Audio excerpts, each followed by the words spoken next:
Imperva is the cybersecurity leader whose mission is to protect data and all paths to it with a suite of integrated application and data security solutions. Learn more at imperva.com.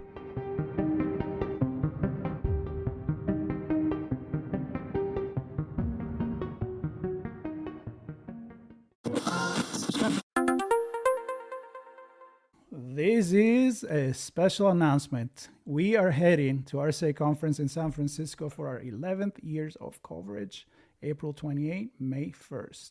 And as always, we're bringing you keynotes, conversations with organizers, speakers, industry leaders, plus the latest insights from the world of cybersecurity.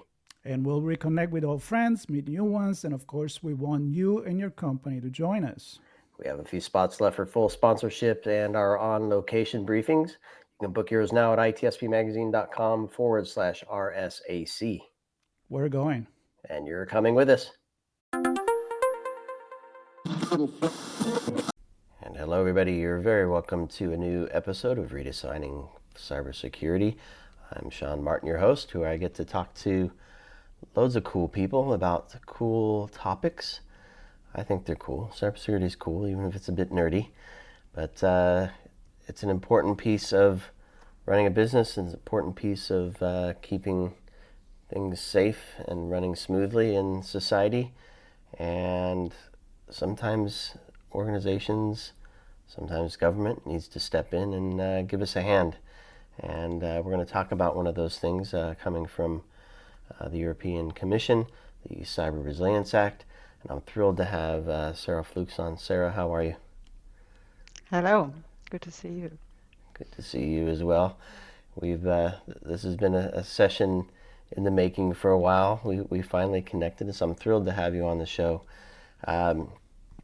Perhaps you could take a moment to kind of give folks a background on your role, your connection to the EC, the European Commission, and then we'll get into the Act itself. Yeah, sure. So I do not work for the European Commission. That's very important to say at the very beginning. Yes, For my background, I'm a mechanical engineer, automation engineer by background, and I've been working on OT cybersecurity, so industrial control system cybersecurity ever since.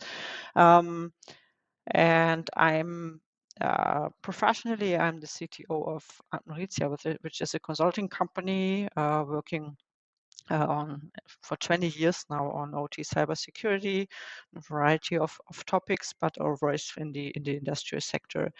And as a CTO, I'm responsible for our research, for our tooling, and for the methods that we use. And because cybersecurity, as you rightly said in the introduction, is always a bit driven by standards and regulation and governments, I'm also pretty active in standardization and in consulting governments on certain regulation. And regarding CRA, I'm a member, a type A member in my personal capacity of the CRA expert group at the EU Commission, which was founded this year to help consult with implementation and guidance around the CRA, the Cyber Resilience Act. Beyond that, I'm also working pretty much in standardization, so industrial cybersecurity standardization at ISA 62443, and as these are all standards that are probably going to play a role in CRA and Cyber Resilience Act, it definitely makes sense to have both of that to have the whole picture. And it's interesting. I want to touch on this quickly before we get into the actual act, because the ISA is the International Society of Automation. And when I think of automation, I typically think of ways to get the human out of the way, right? Let things move more smoothly, hopefully, and perhaps a little faster than a human can do things as well. Big in the manufacturing space, certainly big in the critical infrastructure space when we look at valves and pressure systems and that whole thing working hand in hand with each other. It can be a double-edged sword, right? Automation, where if you automate something bad, it can explode it in a bad way, or not. I don't want to say the word explode, but it can automate something bad and scale that bad trait throughout. But it can also, if done properly, kind of go to the point we're talking about, which is resilience. If you can build the resilience in the automation, it can really ensure something looks a little better, operates a little better. I don't know if you have any thoughts on that in regard to what we're going to talk about here in a moment.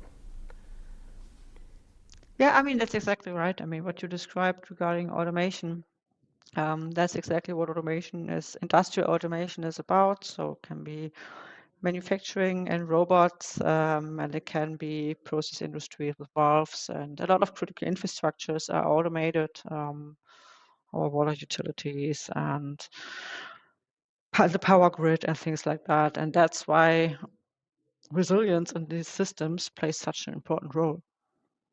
Definitely, because it's always also about the resilience of our critical infrastructures and of our large production facilities. So let's get into the act itself. Can you give us a little background on when it came together, maybe what some of the drivers were based on your understanding, what the triggers were for it to become law out of the EU? Yeah, I think first of all, it's important to know about the CRA that it has a huge scope. So it's not just about automation systems or industrial automation that we just talked about, but it's really about every digital product. So that's basically really, if you look around at your desk at all the devices that are there, they're probably all in scope of the CRA. It's easier to find examples for what's not in scope than for what is in scope. So like a basic calculator that you've been using at school, that's probably not in scope, but everything else really is. So all digital devices that you have are in scope. And that's also one reason why it's difficult for manufacturers of components in industrial space often to interpret the CRA for them, because it has not always been written specifically with these specific products in mind. But that's another issue. The CRA in general is from an European Union perspective. It's the general framework that it uses is not new. So it's the CE marking that we have for different kind of products, mostly for safety reasons. So for example, sunglasses have a CE marking on them that ensures that they have been produced in a way that they actually protect your eyes from UV rays. Children's toys have a CE marking to make sure that they're actually safe to play for children and things like that. So far the CE marking has been about safety. So it's really all about having the same requirements across the entire European Union for everything that's safety or security relevant or safety relevant so far. And now the CRA really is a new legislation under this product harmonization legislation. So having harmonic rules for all products in the European Union. And first time it's aiming at cybersecurity. So in the end, it's also about the safety of the user, but this time it's more about the security from attacks that could come from this device, from these digital devices.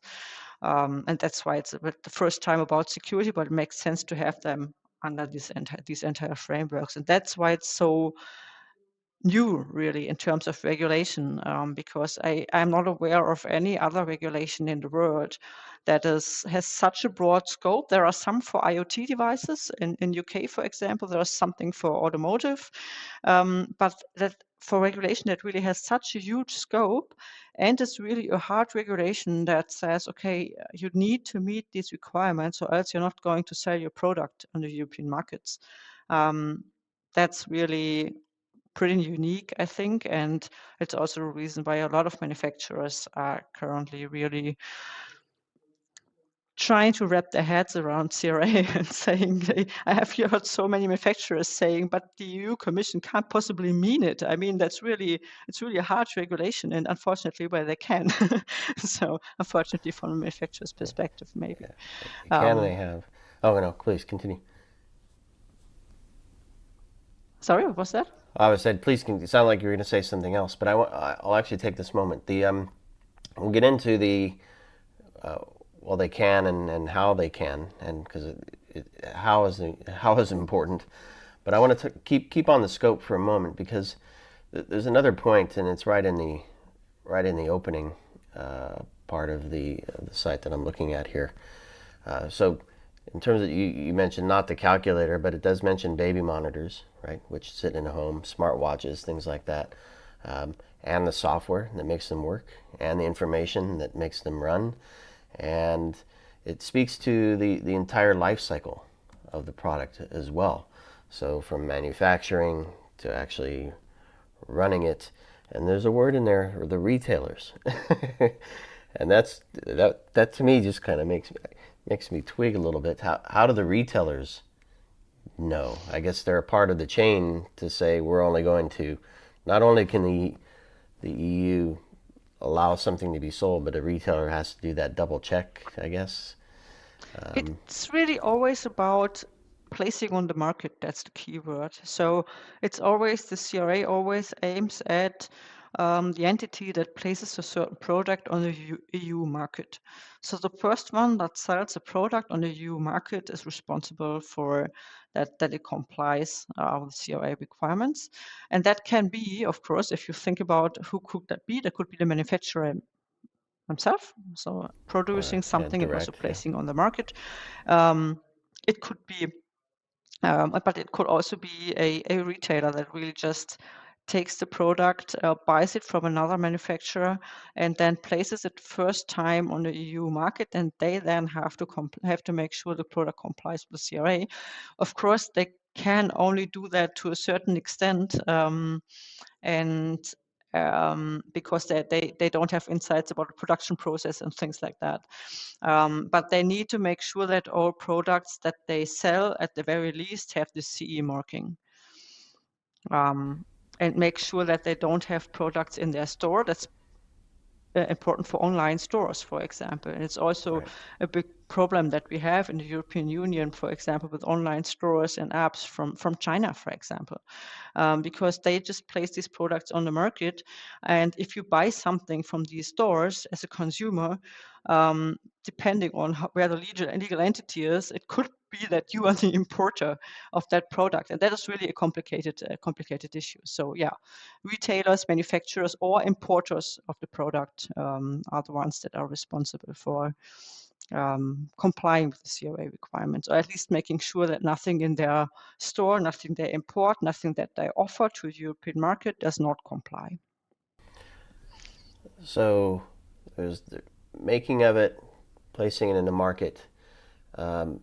What about operating? So I'm thinking kind of in terms of the supply chain, perhaps in the middle, but also customer facing, where they might provide a service on top of, around the product. And I'm thinking smart cameras or something, where they might buy a device and then wrap a service around it to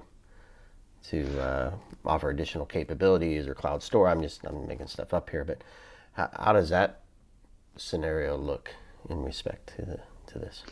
So you mean if you are the manufacturer of a camera or something, and then what? I mean, you place it on the market. You're the one responsible for complying with Well, CRA in a scenario requirements? I'm thinking is somebody makes the camera, security camera, and then I provide a service to the home user for monitoring and cloud storage. Oftentimes that's the same person or the same entity, the manufacturer and the service provider. But there may be cases where a service provider uses a device. So I presume they're a retailer, even though they're operating. Well, I mean, if you, it's principally the CRA is for products, so it would be for the camera manufacturer. If you, as a reseller, like have another product where you use the camera, that would be something that would be an additional product. So you're responsible for the entire thing, and you have to claim some things from the camera manufacturer in your supply chain. If you just have a service and offer a service using that camera, then that's not technically a new product. So then you're not responsible for you're responsible for making sure that the product that you buy has the CE marking, but your product is the service and not the product, right? So it's about products, about really hardware or software products, not about services. Got it. There are other So it is regulations for physically, services. okay, so there is it literally tied to the physical piece, not any service around it, cloud service or things like that. If you do have a product, so if you sell a camera as a manufacturer, if you have a camera and you have another cloud service or an app that is required to operate the camera, then that would be in scope of the CRA as well. Got it. Okay. So everything is always the product as the consumer would understand it. So and the consumer doesn't care if you have a cloud back there that does something for you, or if you have an app or something. It's just a camera that does something, and everything that's required to provide this functionality of the camera or any surrounding services are in scope of the CRA if you are the manufacturer of the camera. Absolutely. So I'm completely ignorant here, which is why I'm throwing all these questions out. You're doing great. You mentioned supply chain. Mm-hmm. So does a component entering, I guess, does it have to be an end user facing product, or can it be a B2B product, so part of the supply chain to build something bigger? So let's say the lens on a camera being brought in and then used in a camera that's sold to the consumer. Does the manufacturer of the camera need to have a CE compliant component or a CRA compliant it really component? is for all components down the supply chain that are products with digital elements. So a pure lens probably wouldn't be product with a digital element. But if you take a computer, for example, then the computer has a CPU in it, and it has maybe a camera in it, and maybe there are some other things that the manufacturer of the computer buys from another party. And the CRA applies to all components and to the finished product. So it would apply to everybody that supplies a part of the computer to the manufacturer of the computer, and applies to the manufacturer of the computer that puts it all together to one product. So the manufacturer of the computer basically has the due diligence to do to say, okay, I buy the CPU from someone else, I need to make sure that they have the CE marking as well. And it always depends on, and that's why it becomes tricky if you're the manufacturer of the computer, it always depends on which market you place it, because the CRA only applies to if you place a product on the European market. So if you, as the manufacturer of the computer, buy a CPU from a manufacturer in, I don't know, some other country, and they don't sell it on the European market, but you are the first one who places it on the European market, you're technically the importer. And that makes it difficult for computer manufacturers, for example, because really the CRA requirements trickle down to all components. So they have to do their due diligence and make sure that all components also comply. So many places to go with this. We can stick with the manufacturing process. I mean, talk about getting a view into the supply chain. This is going to force that, right? At least for the digital components. Something many countries are struggling with, trying to get a view into what's everything built from. Talk to me a little bit about who's checking, what are they checking, how are they checking? Are they looking at the manufacturing process? Are they looking at the importing? What's that whole world look like in terms of validation that this is actually going as they expect? But technically, there's really a lot of things that nobody knows yet in detail because nobody has done it yet. There are some, it's called conformity assessment procedures that are defined. And since the CRA is one of many regulations that we have under this new legislative framework for these harmonized EU requirements, they also have the same conformity assessment procedures. So you can have a procedure. There are different modules how you can that you can apply to do this conformity assessment. And there are different procedures that you can follow. It depends on which procedures you can follow, depends on the type of your product. So there are products in the CRA, there are annexes 3 and 4 that say, okay, you have important and critical products, and if your product has certain characteristics, for example, if it's a hypervisor or a firewall or a smart card, then it qualifies as a important or critical product, and then your choice of procedures or conformity assessment procedures narrows down, because for these kind of products you need to have a third-party assessment. So really an external party that will come to your place and check your technical documentation and your product, and if you really do comply with CRA. Otherwise, an internal assessment is sufficient. So you have to check it internally and document that you checked it, so that if a market surveillance authority takes a look at all this, they can see that you actually checked it, that you comply. And then there are different modules how you can beyond these third party and internal, there are different flavors how you can prove compliance. So there is one flavor that says, okay, you don't have to check every product individually, but you can have like a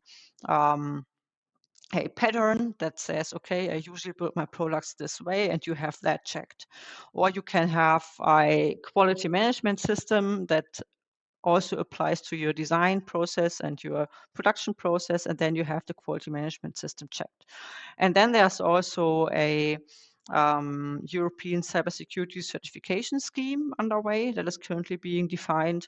And that's also going to play a big role in the future in cybersecurity and for the CRA, because that's also going to be one way how conformity can be checked. So you obtain such a certificate, and then that counts as a conformity check. And that, of course, would also be a good way to do it efficiently, because having third-party checks for all these products, and even if it's only the important and critical products, it's just a huge scope, and it's just a lot of products, and there's probably going to be a scarcity of external bodies that can actually do these conformity assessments. You mentioned a couple really important things there. So when I first think about this, I think of the final product and it being resilient. But then there's that product in an environment, which we'll get into in a moment, that the environment needs to be resilient with that product operating in it. But you mentioned earlier as well the quality process. So the manufacturing process, the quality control process within the manufacturing process. And I know in the U.S., if you deliver something to the Department of Defense, for example, you have to have a certification that doesn't just check the product. It checks your team, it checks your build environment, it checks your quality process. It checks processes, yeah, that's right. So your vulnerability handling process and your production process and your design process. I mean, in the end, security by design is a lot about how you actually build security during designing and producing a product. So there's always the one part of really having product characteristics. Is your stored data encrypted, or do you have, what kind of authentication do you have, or things like that? And there's also these big process requirements that say, okay, you need to consider security during your process. You need to have a process for continuous vulnerability checking, for example, so that you at least have a way of noticing if there's unpatched vulnerabilities in your product, for example. And then you need to have a process of really making these vulnerabilities known to your customers, advising them what to do with that. So all these things are things that you can't really see in a product, but that is in the process surrounding this product. And you also have to do a cybersecurity risk assessment. That's also something that you can't see in the product, but that's very essential in CRA because it really is the linchpin for a lot of cybersecurity decisions where you can say, okay, based on the risk assessment, you can fine tune how you meet certain requirements and also if they apply. Does the objective include ensuring resilience for the manufacturing process? I'm thinking for key components that we use. I don't know if this is just specifically for consumer products, or because I know we're going to talk about OT and critical infrastructure, which things delivered into that space have a big role in society, not just an individual perspective. What do you say about the zones? What kind of zones? Does it speak to resilience of the operating of the manufacturing process? So if something is important to be built and we know we're going to need a lot of it, does it ensure that manufacturing process is resilient so it can meet the needs of well, see, I mean, that's a bit how it's different, how CRA is different from, for example, NIS2 or other critical infrastructure protection. It's not really about protecting the manufacturer. It's about protecting the customer of this manufacturer. So it is about making sure in the design process that the product actually has the characteristics to protect the customer. It is not about the resilience of the production facility of the manufacturer. So that's not the target. Yeah. Okay, perfect. So let's talk about, I don't know if you have any view into how this is being accepted and how it's impacting manufacturers. Are they, because they don't see teeth, they're not acting because they don't, it's not, I don't know, is it clear enough to actually act upon? Are there enough details in the legislation? Well, there's a lot of 1, 2, 3. I think you probably need to differentiate because for every regulation, there's a lot of people saying, criticizing it because, of course, it's work. And admittedly, the CRA really is a lot of work, and it is really concerning manufacturers because they really see it's potentially revenue stream disrupting. So they can potentially not sell products anymore if they don't comply or if they have a vulnerability in their product. And that is really something that worries them. And also, I mean, you have to pull up more documentation than you had before. There's always, European Union is always under attack for producing too much bureaucracy. And that, of course, is also one point of criticism. I need to say at this point, I mean, there is documentation, but I really don't see that there's unnecessary documentation in the CRA because some things, I mean, how are you going to check them if you don't document them? It's just doesn't really work. There's also a lot of debate and insecurity around the requirements not being very specific. They're quite generic. I mean, the essential requirements in the CRA, that's Annex 1, it's just 1.5 pages. So that's not really much. And it's really, compared to other regulation, also other regulation for product safety, for example, they have pages and pages, like 30 to 100 pages of detailed requirements in there. And compared to that, these security requirements are really generic. And that, of course, depending on what your approach is to cybersecurity, that's good or bad news. Because I mean they leave a lot of leeway for interpretation, and I think that's a good thing. It's better than suffocating companies in detailed requirements that you need to check, and that wouldn't even be possible because the scope is so big. How you're actually going to word requirements that apply to this big kind of scope when these devices that are covered are so different. But of course, that's also one point of criticism. And I mean, there are the harmonized standards. That's also one thing that's typical about this kind of regulation in Europe, that the legislation actually only has essential requirements. And then there are harmonized standards that specify and concretize these requirements for different kinds of products. So for comparison, for example, the machinery regulation, that is the same kind of regulation that applies to machinery, having safety requirements for machinery. And recently there are also some security requirements were added. They have more than 800 harmonized standards. So for every kind of machine that would be in the scope, there are different harmonized standards. So depending on if you have a crane or a tractor or whatever, you really have specified requirements. And that's a bit what manufacturers are used to. And that's why they're understandably a bit taken aback by this CRA, which only has 1.5 pages of requirements and no harmonized standards yet. And the European Commission has required European standardization organizations to pull up and to create these harmonized standards. But there's only a really short time frame. It is really hard to produce standards that in a certain quality, in a consensus-based manner, how standards, international standards need to be produced. There are certain rounds of where comments are collected and they need to be resolved, and everybody needs to be asked for their opinion, and all national bodies need to be able to comment and things like that. It just takes time. So the harmonized standards are, for the majority of products, are just not likely to be issued in time.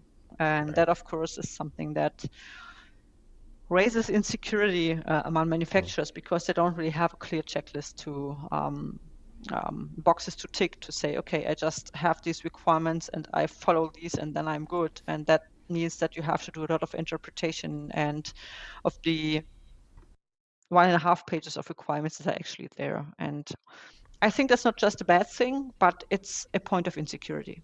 Yeah. Yeah. So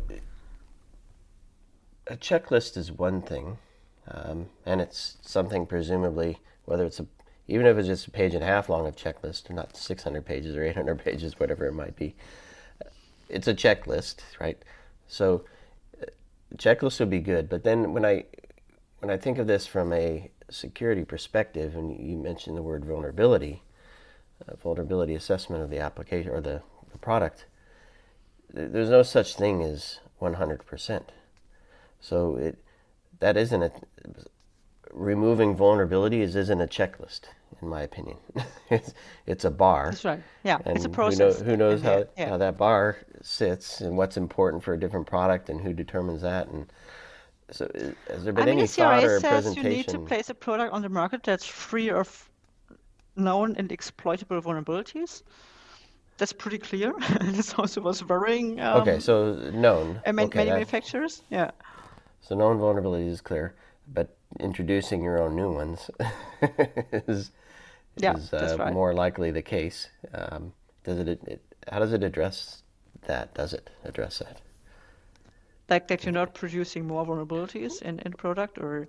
Yeah, is it addressing the potential very likely potential of new vulnerabilities being introduced that can be exploited? Or is it solely focused on known and keeping those out? Yeah, I mean, that's why you have these entire vulnerability handling requirements. They really take up a big portion of the CRA requirements for a reason, because obviously you can securely design a product, you can have all the processes, you can have a risk assessment, and then it's really about following up on vulnerabilities that may become known, and they may not even be your fault. I mean, if you have a product and you integrate someone else's product and that has a vulnerability in there, well, then you also have the vulnerability in your product and you need to do something about that. And that's why there are so many requirements on vulnerability handling. So you have to scan your product for vulnerabilities in frequently, in certain frequencies. You have to disclose vulnerabilities. You have to have a procedure for responsible disclosure. So if someone finds a vulnerability in your product, they can responsibly give that to you and provide you with time to fix it before you disclose it to the public. You have to, if there is an exploited vulnerability, so that would be more an incident than a vulnerability. So you have knowledge of actual exploitation of the vulnerability in your product. You have to make that known to national security authorities and also to ENISA, which is the European Security Authority. And you also have to notify your customers of vulnerabilities that you have in your product, and you are also required, it's mandatory that you offer free security patches over the product's lifetime. And the lifetime, that was a point of discussion during CRA creation, because I mean, we have such a broad scope of products. What is a good lifetime for a product? I mean, do I have to ensure security updates for 1 year, 5 years, 10 years, 20 years? It really it depends on the industry that you have there. And I think in the first draft it was 5 years, and nobody was happy with that, because on the one hand, like IT consumer products said, okay, but sometimes our product isn't even used for 5 years. Take the good example, for example, are COVID warning apps or things like that we had only as long as the pandemic lasted, and then they weren't used anymore. And in other cases in industry where I'm mostly working, I mean, they have life cycles of decades. So 5 years is nothing for a PLC, for example, for a control system. And there it makes sense to have much longer lifespans. And now there's a compromise in there saying, okay, you need to determine your life cycle depending on the actual use of your product. You need to have good arguments for that, and also the European Commission is probably going to put out some guidance on typical updating periods and lifespans for different kind of products. And the minimum is 5 years, unless you can argue otherwise, for example, the COVID warning apps. Yeah. And you have to provide free updates over the course of this lifespan. And I think it's really a game changer for customers, because it's not guaranteed so far, and that really makes a difference. Yeah, it's interesting, that scope as well. Obviously we're talking about the straightforward, ensure the product is secure and resilient. We talked about the process as well, but the disclosure of vulnerabilities, the patching of vulnerability, reporting on incidents, there's a lot in the act that's covered. So it you really brought is. up, I think that's what security people like about the CRA. It really reads like a wish list of security good practices. So it's it's a really security not. program. That's right. I mean, have it's a not program? it's not absurd requirements. It's not like an endless list of requirements, but it really is what most security experts agree on makes sense for product security. And that's also during the creation of CRA, there wasn't really any discussion on should we have these requirements or not. All the discussions were about details. So one member of the EU Commission even told me that they were surprised that CRA was not political at all. So there wasn't any debate on do we actually need this, or do we really have to put all these requirements in there, or can we put this requirement in or out? But that really mainly was a discussion on application, on scope, of course, and on details. So like the lifespan. Open source was a big issue, because how do you ensure cybersecurity for open source products? It's such a big category of products where you don't really have someone that you can make responsible, for example. So that was a big issue. But the core of the essential requirements wasn't really an issue. And I think, and it still isn't, because it really is what we all know needs to be done at some point. And the supply chain attacks that we have seen in the past just shows that it's time, and it's about time that not just operators of products or critical infrastructures are responsible for security, because they can only be responsible to a certain extent, and then they don't come any further without their manufacturers. And that's why it's just the next logical step in the chain. Yeah. I want to quickly, we're coming up to the end here, but I want to quickly touch on that point on critical infrastructure and the OT environments that support them. What impact will this have on them? I can see a positive impact if it actually all comes together, because they're going to get more resilient products to run their infrastructures. Hopefully I didn't cut out there. There was a small glitch in the audio. What impact does this have on critical infrastructures? Did you say that? Yes. Okay. Well, I mean, obviously they're not directly impacted. It's not their regulation, and they're happy about that. It's for once it's not their regulation, but someone else needs to do that something. What we see is that, I mean, the CRA was also something that's important to have in mind. One explicit goal of the CRA is also to make lives for critical infrastructure and NIS2 operators easier, because they have acknowledged that, I think also based on industry feedback, it is really hard to be an operator if you have insecure components and to be responsible for cybersecurity. So it's really also an intent to make cybersecurity easier for operators like this and for critical infrastructure operators. And I think the probably biggest visible change that they have is, I mean, one, the vulnerability process that they really actually that's not normal nowadays, that they actually get an information on that there's a vulnerability and what they need to do. In the supply chain attacks and the things that we've seen before, there are huge differences between manufacturers, and if they react at all, if you tell them that there's a vulnerability, if they have any advice or if they don't. So that's a big change. And then the second big change that I think is underreported is that suddenly with the CRA, for every product, customers have to get it's called information and instructions to the user. So like a cybersecurity manual where all the relevant information for the user is put in. And that probably is for consumer products. It's probably just going to be another stack of paper that everybody throws away and nobody reads. But for critical infrastructure operators, that is really information that is valuable, because I can't recount the hours that I've spent on the phone on behalf of infrastructure operators trying to get all this information from manufacturers that they are now forced to put into these information instructions to the user.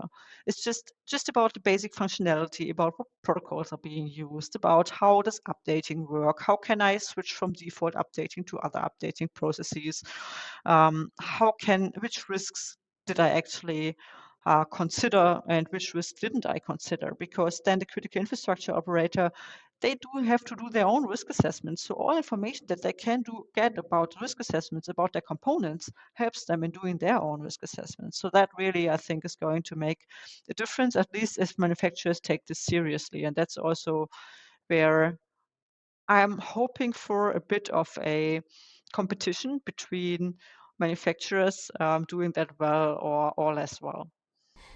Yes, security is a competitive differentiator. Finally, we'll probably see it.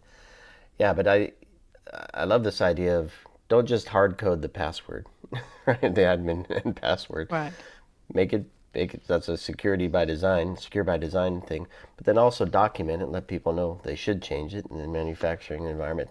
And Here's of how course, to this change it, right? documentation, it's boring. Nobody likes it, likes doing it, but there are efficient ways to do that, and it really makes such a big difference for users, for end users of the product. Yeah, especially if there are under regulation as well, and if they need to prove that they have thought about cybersecurity as well, because they're getting asked the same questions in the end. And they're getting asked about their risk assessment, so they need this information. I still have a gazillion questions, Sarah, but I think sadly we've run out of time. I wanted to talk about connection to NIS2 and GDPR perhaps, and the role the end user has to play in support of all this. But I don't know, maybe we can have another chat at some point and keep the conversation going. You know so much about this. I'm thrilled to have had you on and enlighten me. I know something now, which is way more than I knew earlier this morning when we were preparing for this. So, Sarah, thank you so much for doing this work. Thanks for joining me on the show. Any final thoughts that you want to share with the audience? I think the biggest, most important thing about CRA that I tell everybody who's approaching me nowadays, so talking about a lot of manufacturers, is you don't have to be afraid of all this. I mean, it's really, every time I get in touch with the EU Commission and ask them questions and try to find out their intentions, they're trying to do the right things and the good things, and they're not going to chastise you for doing a small detail wrong. It's not about that. It's about doing the big picture right. And don't it's no need to panic about that as long as you really care about cybersecurity. Yeah, I think that's the key. Care about cybersecurity. Do the right thing from a cyber perspective from the beginning, this becomes less of an issue. That's awesome about CRA, really. That's why I like CRA, and what I always try to tell people: if you want to do things right for cybersecurity, you're also doing things right for the CRA. It's not, you don't have to do things just for compliance and checking boxes, and that's not normal for regulation. It could be worse, much worse. Absolutely, absolutely. Well, Sarah, you're fantastic. Thanks again for joining me, and we'll include links to the CRE resource and anything else Sarah thinks would be good reading or watching or listening for folks. And of course, do stay tuned for more Redefining Cybersecurity. Subscribe, share with your friends and enemies, and love you all. We'll see you again on the next episode. Thanks for having me. At Level Blue, we simplify securing your most valuable business assets by providing broad cybersecurity experience and award-winning services. Level Blue manages the risk. You reap the reward. Learn more at levelblue.com.